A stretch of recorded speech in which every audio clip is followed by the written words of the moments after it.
Charlie Kirk must have thought he'd have an easy ride walking into a room of 400 students, but he was wrong. Dead wrong. And you just need to see this to believe it. Some of what Kirk says about Iran hasn't aged well in the past few days. I'll give my full thoughts at the end of the clip, but this is a must-watch. Good evening, Mr. Kirk.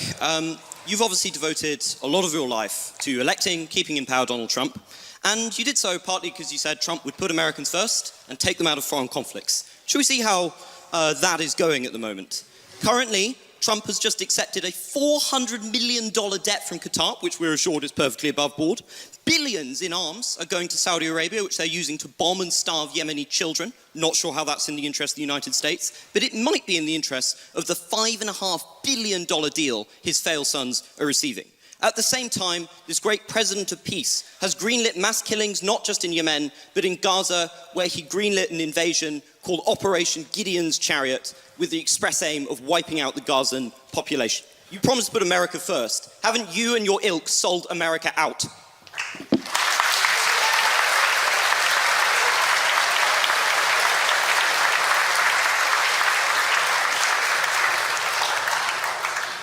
No. Well, I'm glad you have great intellectual substance and can answer. Because it's all the culture wars for you, isn't it? The second someone actually tells you what you're doing, which is bread. Can you calm down a little bit? Like, just a little bit. You're pounding the table, you're all over the place. No. You want me to go piece by piece? Or would you like me to talk slower? I think you can... Number one, Donald Trump is convening a peace deal between Russia and Ukraine. Joe Biden gave them armaments. That's going well, isn't it? It's going well. Can you not interrupt me? Well. I allowed you to talk uninterrupted. You're famous for not interrupting. I haven't interrupted a single person here today. Can I speak uninterrupted, actually? Okay. He is convening a peace deal between Russia and Ukraine. I believe we will see an end to that war. Number two, he's actually talking to Iran and discouraging Israel to strike the interior of Iran, and has stopped many other international countries to do the same. Number three, can you give him credit for ending the Indian-Pakistan war? Both of them said he didn't do that. Well, hold on a second. Let's go back. No, that's important. Russia, Ukraine. Hold on, that's important. Can I speak now? Yes, but the Indian-Pakistan thing, you got to go deeper than that. Let's go in order. Is a peace summit where the main person in question, Russia, doesn't show up, is that a success, Mr. Kirk? I'm not even sure. I'm not even sure. Not a success? Well, again, these are ongoing negotiations. And it's a lot better than when your Prime Minister, Boris Johnson, went alongside our Secretary of State, Tony Blinken, to Istanbul and unnecessarily blew up a potential Russian peace deal, which has resulted in hundreds of thousands of dead Ukrainians, one of the great unnecessary wars of the modern era. Donald Trump believes in conversation and police through strength. He has been president for well over 120 to 130 days, and he has already ended a war between two nuclear conflicts of India-Pakistan. He has secured our own U.S. southern border while we were being invaded by foreign powers. And thirdly, he is brokering a potential settlement with Iran that will prevent a major escalation in the Middle East. And finally, it is very difficult, but I believe they'll get it done, that will finally see an end to the Russian-Ukrainian war. I'm just going to disregard the enormous lies you just put out there about Russia and Ukraine. Okay. But do you really think leverage, negotiations work if you cut off all your leverage and scream at one party in the Oval Office? Don't you think that has just emboldened Russia? Because look at the approach. Putin thinks so much of your glorious president, he can't even be asked to show up. You have elected, or help elect, somebody who is at best an idiot and at worst is deeply corrupt. Okay, again, so Trump and Putin had a 2-hour phone call today. You'll acknowledge that's a good thing. The pursuit of peace can sometimes be a winding road, and it's a lot better than sending hundreds of billions of dollars further into the killing fields of eastern Ukraine, something that tragically both the UK government and the US government has been unnecessarily supporting for a couple of years. President Trump wants to see a brokerage, an ending of this settlement. I pray we can get it. It's very complicated because of the mess that Joe Biden left, which was an active kinetic war with a nuclear power sending American-made missiles into the interior of Russia. So President Trump has already ended a war. He's ended an invasion. He's only 130 days into this. And I believe, we do not know. At this point, we are merely speculating, which I think we should not spend our time doing that, because eventually one of us will be right. I believe we'll be right, and I believe we'll see an end to this war. Can we just talk about 100 billion's worth of weapons? Because you dodged my question on what was going on in the Middle East, where Trump has just signed enormous arms contracts with Saudi Arabia and with Qatar. And I noticed you ignored the fact that this might have had anything to do with the blatant corruption going on through the Trump coin and going on through giving the very competent sons of Donald Trump billions of investment from Saudi Arabia and Qatar. This is something that is directly embroiling Americans into conflict, but is importantly killing many innocent people. Those nations have been known to terrorize innocent civilian populations. So if you're coming to me and you're objecting to America selling weaponry, why are you defending shilling for the Saudis? Well, hold on. One is sending weaponry, one is purchasing. Secondly, you do know that the biggest purchase that was announced was commercial airliner, 737, $100 billion. You've heard of Qatar Airways. They purchased $100 billion of commercial airways. You are right, there were some weapons contracts. But I guess the question is, would you rather have Saudi Arabia buy weapons from America or China? I'd rather they not have American weaponry at cut price rates. See, I disagree. Let's talk about Qatar for a second. Okay, fine. Because you mentioned Qatar. You've been talking a lot about Hamas and the evils of Hamas. Can I ask you, who's the main funder of Hamas? Well, the Palestine... State? Well, the West actually funds Hamas. No, which state? Well, Iran funds... No.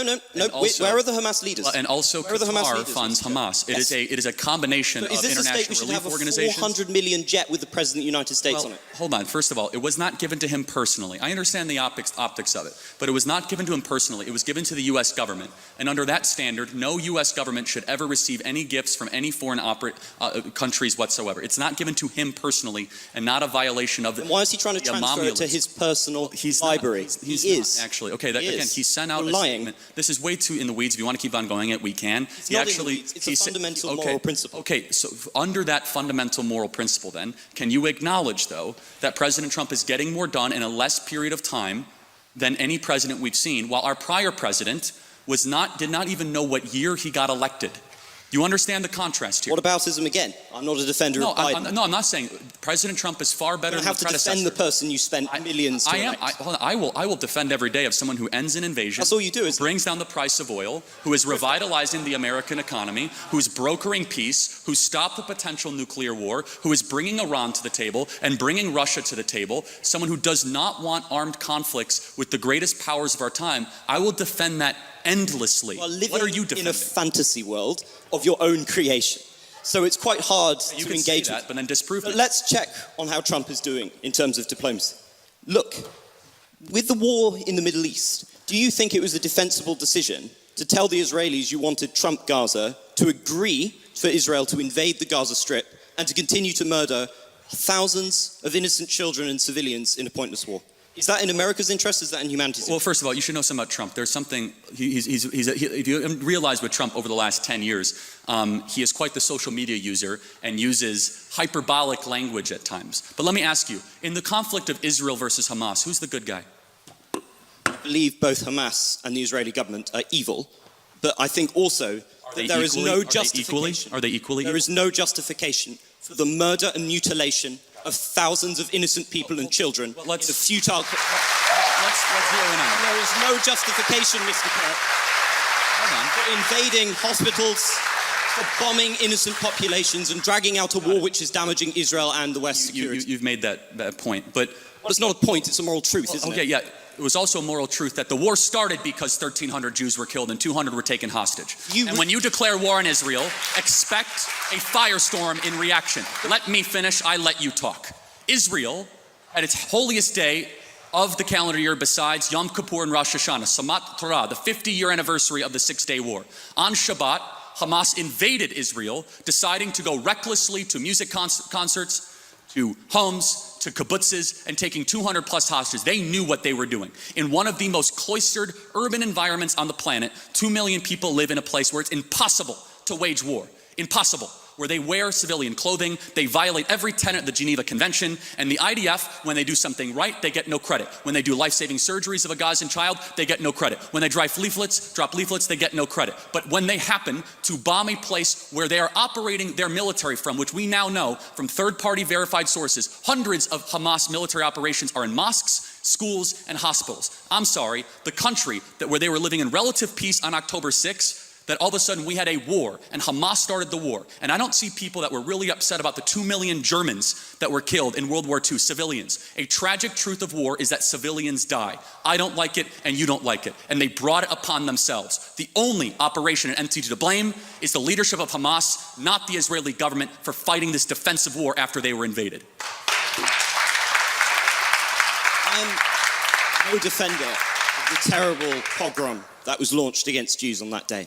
But the justification for the death of innocents cannot be an infinite cycle of bloodlust. It cannot be killing tens of thousands of innocent civilians with a war with no end in sight, people who were not complicit in those atrocities. It cannot be bombing hospitals which children use. It cannot be bombing hospitals in which cancer patients are dying and starving in there. The deaths that have been inflicted, nobody knows the true toll, but somewhere between 50 and 100,000 people lie dead under the rubble. And what is left for Gaza except for to continue to suffer under Hamas? Because it turns out Netanyahu's political strategy has not worked.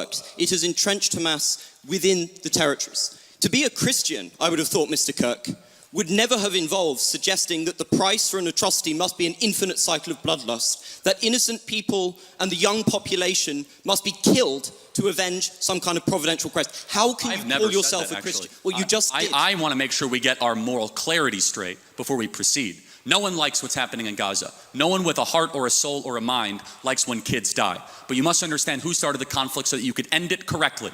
And until Hamas brokers an unconditional surrender, of which they are unwilling to do, they could release the hostages and drop their weapons and their lives would be spared. Instead, they are using children of Gaza as cannon fodder, financed by the Iranian mullahs and dragging the entire world into this conflict. So I don't even know what we're debating at this point other than I believe that Israel, I believe the facts, Israel was unconditionally attacked on October 7th. They're responding in kind. And I would just ask you a very simple moral question. How should Israel have responded? Not with the blanket carpet bombing of the city, not with bombing hospitals. Of course, some kind of military operation might have been necessary, but not murder on this scale. There is no justification for what is happening with the enormous death toll that is being produced. I really cannot see how you come here and you have the gall to lecture us on Christian morality and then sit here and justify the murder of thousands of civilians. And is it working, Mr. Kirk? Is Hamas dismantled? I've never said that. You just did. Well, no. This is your whole in thing. war, these are called casualties of a war. We're going to need to stop bringing this Again, to close. I'm not going to justify every military maneuver of a 100,000 person army. Instead, what I will do is I'll be clear that there is a good guy and there is a bad guy. I honestly... Isn't that the morality of a child? Well, hold on. It's interesting you say that, because a child who knows that Israel is the good guy, Hamas is bad, has a lot more wisdom than a student like yourself at Cambridge University. I will be glad that I will not have been somebody who has defended the genocide of the Palestinian people. And I think you will have to reckon one day that you have reckoned with... Interesting. I want to close on this. So can you tell me what African country is currently ongoing a civil war? Believe it or not, I know about Sudan because I'm not an idiot. How about what Southeast Asian country has an ethnic cleansing going on right now? Myanmar. Good. And you have strong opinions on both sides? Unlike you, I take an effort to be informed about foreign policy and to come to conclusions. You are a culture warrior. I believe when everything is done, Mr. Kirk, people will see you and the people you've supported as corrupt, as selling the country out to the lowest bidder and of doing irreparable damage to a country I'm sure we all deep down love. The difference, I think you will have to reckon with that difference one, Mr. Kirk. Is when... Look, what makes this so satisfying isn't just seeing Charlie Kirk get called out, it's watching him completely lose control. And here's the thing that really gets me. Kirk actually posted this video himself on his channel, but guess what? He edited out the part where everyone started clapping for the kid who just schooled him. Like, imagine being so delusional that you post your own L on your channel and you think it makes you look good. That's some next level delusion right there. This whole thing just shows how these political grifters really operate. These guys are used to being in their little bubbles where there's friendly crowds, softball questions, people who agree with everything they say. They build their entire careers around destroying liberals or whatever, but the second someone shows up who actually knows what they're talking about, they completely fall apart, and you can feel that energy shift in the room. Those weren't political activists cheering. Those are just regular students who could tell when someone's being real versus someone who's just trying to score points. There's something really authentic about moments like this, and people can sense it immediately. And what's wild to me is that Kirk's whole brand is supposed to be about facts and logic, but when this kid came with actual facts and logic, Kirk had absolutely nothing. It's like watching someone who talks a big game about being tough, get knocked out by the first person who actually throws a punch. The truth is, most of these stooges aren't as smart as they pretend to be. They know how to control a crowd and create controversy, but when someone actually challenges them properly, the whole act crumbles. So what do you think? Have you ever seen someone get called out this perfectly? Let me know in the comments, and if you want more breakdowns like this, make sure you're subscribed because we're going to keep diving into more moments like this.